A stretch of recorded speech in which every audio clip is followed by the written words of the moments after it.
somewhat here. As you've seen, this is the brand new Lucky C200 film, a new budget-friendly option that's a whole new emulsion when it comes to color negative 35mm film. Last summer, we got the initial word that Lucky, a Chinese film manufacturer, was looking at bringing a brand new film emulsion out this year, and in the past handful of months, we've seen the official launch in China as well as trickle into some availability around the globe, but as of this video's recording, sadly, it is not available in the US yet. I was able to get my hands on some of this through Reflex Lab, a Chinese film respooler and retailer, but look for this to be hitting stateside film labs in hopefully the coming months. For what it's worth, the film was initially planned to be $5 and be the most budget-friendly film option available worldwide. But while that's not where it actually currently stands, it's actually at 59 Chinese yuan. I don't think that's how you pronounce it, but that translates to about $8.50 US, which isn't as nice as $5, but personally, any new film stock, especially an actually brand new color emulsion here in 2025, for $8.50 is good news nonetheless. The most exciting factor of this film initially was the budget-friendly nature of it. In a time where film is constantly getting more expensive, getting a supposed $5 film stock would have been amazing. Whereas now for $8.50, it's comparable to some of the Kodak priced color negative films, which again, don't get me wrong, I love that we're getting a brand new film, but for $5, that would be pretty based. On top of that, having Kodak have to compete with a $5 film stock, I think would have been good for all film shooters, as we would have hopefully maybe seen prices go down, but not as much with $8.50. And for us Westerners, honestly, we love anything with this Asian lettering on it, whether it be Chinese symbols or kanji or whatever. It just looks like something that is not offered here, which is at this point the case. Also, another thing of note, Lucky, like most brand new color negative films, had some issues with the first batch of film manufactured for consumers. There were some small white spots and almost waves of light leaks that were popping up on the scans, but has since been completely fixed. Honestly, it's encouraging to see the hasty due diligence with a lot of these newer films and film companies. I'd been trying to get my grubby little sausages on some for some time, but to no avail. But thankfully, Reflex sent me a single roll to test out, as supplies for them have been quite limited, and yeah, needless to say, I've been quite impressed with the roll. To test it, I headed up to a fire lookout to camp and hike that next morning, hoping for a nice golden hour and sunrise, but instead was greeted with thick fog and opaque conditions. However, in previous videos like the Phoenix and the Opticolor one, I've tested film in basically perfect conditions in like perfect golden hour lighting, which honestly I don't think is like a true testament to a lot of the conditions you guys will be shooting it in. So I think this is probably a good litmus test for it, and then later on you'll see I shoot it that evening with some nice golden hour lighting.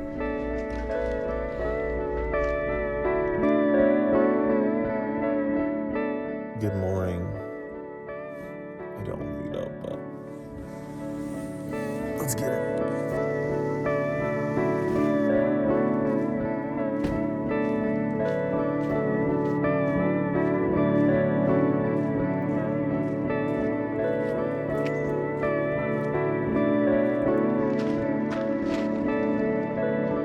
Alright, so I'm sure as you can tell, it is significantly more dreary than I probably would have liked. I specifically camped up here last night to hopefully get sunrise, but obviously that is not the case. However, that being said, at least it is foggy. It could just be overcast, so hopefully once we get to the top, we'll have some interesting dynamic lighting and weather to see up there.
All right, so I shot like, I think 10 photos or so there. Again, not super ideal conditions, but honestly, I feel like the last handful of different rolls that I've reviewed, I've shot in super ideal conditions. So I think showing some, you know, realistic weather conditions. You're not going to get golden lighting all the time. So I think this is probably a good test to see how it does in some low light, some more muted tones. I'm gonna bop around today, see if I can find some cool spots. Hopefully the weather will clear up and the sun will come out. Otherwise, tonight I'm planning on going to this photography meetup. So that's in a pretty cool location and should have some good opportunities for some photos. So yeah.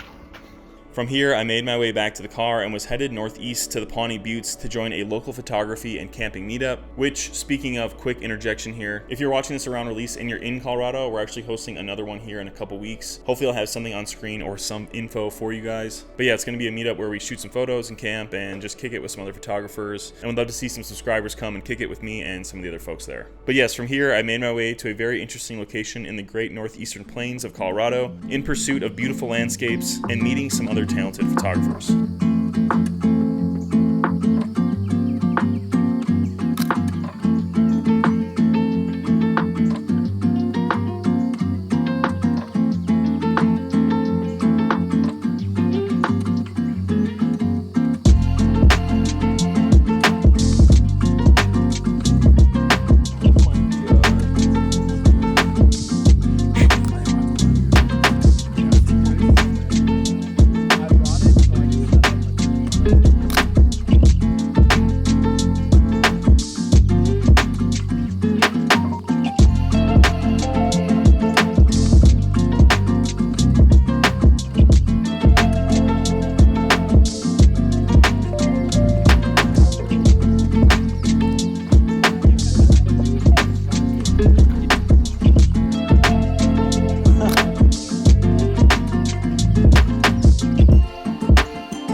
All right, I'm back home. I got my batch of film from Midwest Film Co. And honestly, I am super impressed with the film despite some weird little errors. I tried to test out a handful of different shots, some landscapes, some portraits, some abstract stuff, or some lifestyle stuff. And honestly, it looks great in the vast majority of shots. There are a handful that came out super underexposed, but I'll chalk those up to human error, as the majority are exposed quite well and seems pretty consistent, which I think is noteworthy, the consistency. Lucky makes black and white films that have been around for a while, which I'll explain here more in a second, but I wanted to test it and shot a black and white roll in a company with it to see the quality of Lucky as a film manufacturer as a whole. And while I don't shoot a ton of black and white, these look really good to me. After all, Lucky is a legacy brand that made film in the past. It was founded in 1958 and marketed a variety of different things, like most companies that make and sell film. It was operating with a handful of different film stocks, including color film, which I personally wonder if this new C200 is truly a new film emulsion, or rather, just a manufacturing of one of their old historic colors, just survived in a modern, more efficient means. Not that it really matters or would change anything, but I just thought it was interesting and I was curious about it. In 2003, Eastman Kodak and China Lucky Film signed a 20-year cooperation agreement. In the agreement, it contributed $45 million in cash and provided an emulsion making line for color products for a 20-cent stake in Lucky Film.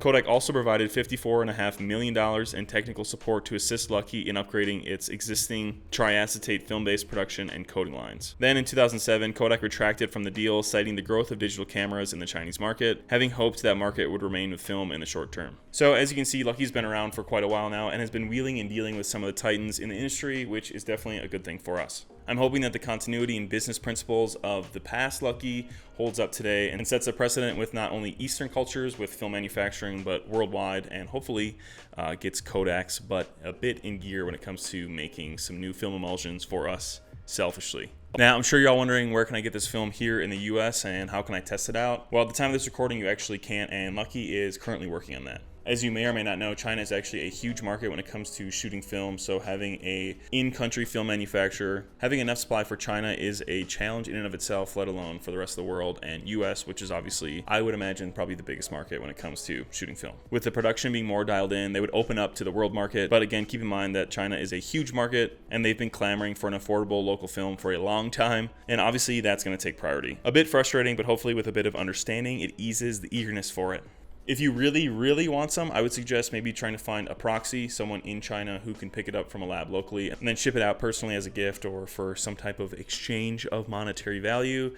Otherwise, just wait until hopefully Reflex Labs gets its hand on some and then is willing to ship it.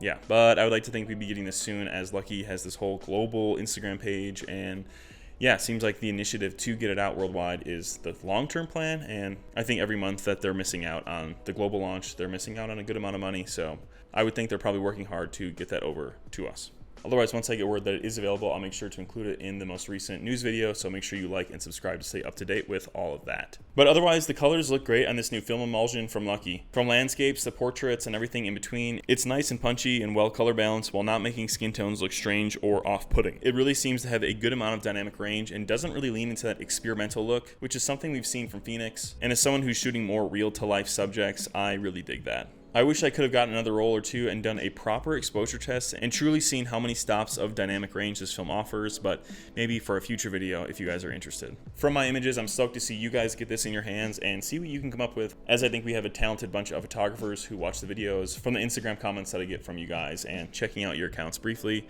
So yeah, I'm excited to see what you guys can get. Otherwise, let me know down in the comments what you think of this film, how you think it compares to Phoenix 2 and the most recent Opticolor film we've gotten, which is basically C200. But yeah, I think that's going to do it. Thank you guys so much for watching. Stay safe, stay shooting. Till the next one. Adios.